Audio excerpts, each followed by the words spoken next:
আসসালামু আলাইকুম রহমতুল্লাহি ওয়া বারাকাতুহু। আজকে একটা ফ্ল্যাট ডাবল পাখাওয়ালা হুড আমরা সার্ভিসিং করতে আসছি। এই যে এটা প্রায় 2.5 থেকে 3 বছর পর আমরা এটা সার্ভিসিং করতে আসলাম। এই হচ্ছে পাখা পাখা পাখার যেই অবস্থা, এই যে ময়লা, এই গ্যাপগুলোতে সবই ময়লা, এগুলো সবই ময়লা। এই একটা,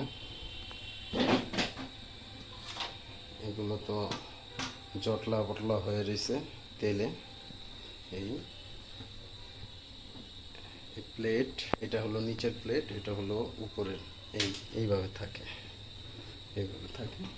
ঠিক আছে, আমরা এই যে রাউন্ড বাস্কেটটাও নিছি, অ্যাডজাস্টমেন্টটাও নিছি। ওই যে অ্যাডজাস্টমেন্টটা, আমরা এগুলো সার্ভিসিং করব। গরম পানি হচ্ছে কেমিক্যাল দিয়ে এটার ভিতরে ভিজিয়ে সার্ভিসিং করব। ঠিক আছে, এরপর আবার একটা ভিডিও করব, আমাদের সঙ্গেই থাকুন।